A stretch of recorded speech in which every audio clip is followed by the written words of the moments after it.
It's my feel-good breakfast show.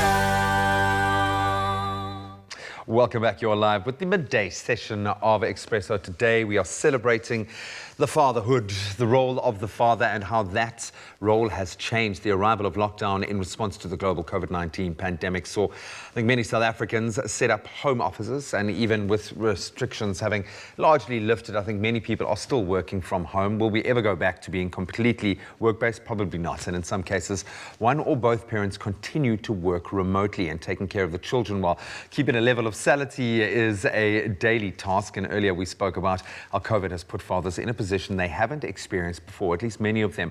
We're continuing that conversation with life coach Jason Bernick right now.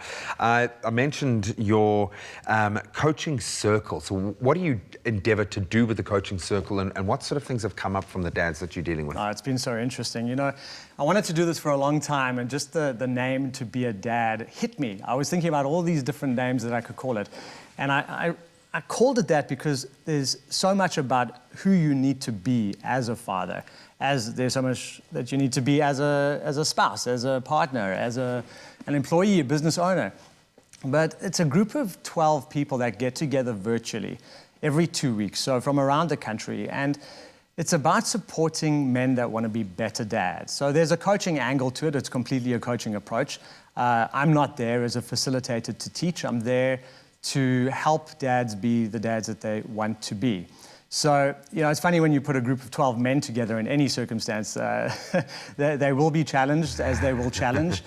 We do hold one another accountable, but we really don't offer our shoulders to cry on, because we all want to take each other to the next level.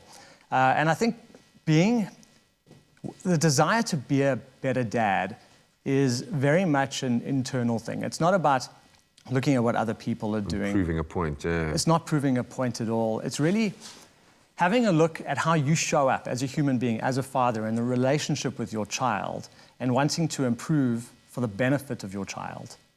So the participants in the group will bring whatever's happening in their lives right then. Whether it's funny, whether it's sad, whether it's tough, whether it's easy, whatever's going on, they'll bring it. But the objective is always, this is where I am, this is where I want to be as a father. How can we support one another to move us in that direction? Dad of two 5-year-old boys, twins, which I'm sure comes with its own complexities. There's a lot of testosterone. So you can speak with some authority, but then again, also, no one's getting it right all the time. What has your own journey in fatherhood been like? And where do you sit from where you want to be and where you are right now? Are you getting it right? Am I getting some it of right? the time? Sometimes I get it right. Often I have no idea where I am in this journey. I still remember the day it was made known to us that we had twins. We stood outside the hospital going, oh my goodness, oh my goodness. You know, you don't plan for this, right? But there were stories out there anyway. For me personally, being a parent has taught me to focus, and has taught me to let go. I didn't have much of a choice. I think we always have choice, but I chose to focus on those choices. The first 3.5 years particularly were very difficult for us because they were twins, and testosterone kicks in boys at 7 months, I believe. And they were breastfed for 1.5 years, and they were both very bad sleepers, therefore we were bad sleepers. But my personal experience has been growth and development. I don't think, and this is not for everyone, I accept that there are people out there that don't want kids, and that's fine, that's their choice. But my personal experience has absolutely been one of growth and development. I think that having children has been one of the reasons for my evolution as a human being. No, completely. There's before and after for me, and I have context now that I've never had before. I understand why I am. As someone who grew up without a father, it's been a big thing for me. Wow. That's always been kind of looming over me.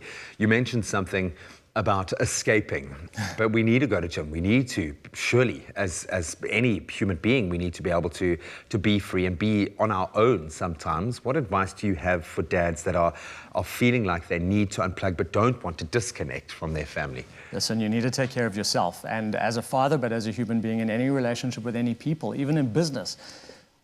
As soon as you are in a relationship with other people, that means that there are two parties to it. And if one of those parties is not doing well because of overwhelm or ill health or whatever it is, it affects the relationship. And at the beginning of lockdown, I remember there were two big topics of communication. in webinars I was running and with clients. And the first is the importance of structure and routine, because the foundation that we used to have was ripped out from under us. We didn't have it anymore. All the familiar became unfamiliar. Everything changed.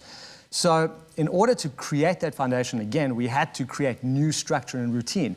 Okay. Something that supported us to wake up in the morning, go about our day, and go to bed at night.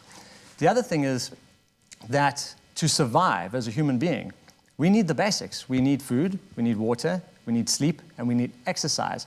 And if any of those are missing, the other ones are going to be difficult. So if you're not exercising, it's going to be difficult for you to, and you used to. I mean, I take it you used to go to gym and everything shut down, right? It was a pillar, yeah. It was a pillar. They're all pillars.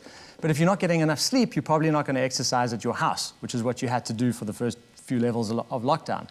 We have to take care of ourselves, whatever that means. Because if we don't take care of ourselves, we cannot take care of our kids. Completely, I absolutely love that. Buddy, would love to join one of your circles, and I have a feeling that we could sit here for probably a couple of hours delving into this. Thank you for sharing your perspective. Thank you for being that guy to other guys as well, because I think it's vital that we have this conversation amongst ourselves and can adapt and relate at least. So thank you so much to Jason for joining us this morning. Some sage words there. Our stories are more alike than we think, especially along the journey of parenthood. I think so many men going through exactly the same experience right now. If you'd like to get into contact with Jason, visit his website, successcoaching.co.za. That's successcoaching, one word.co.za. Next time we're joined by father and comedian, funner man, Kurt Schoenreich, to share his experience with his family during lockdown. Cannot wait to reconnect with him.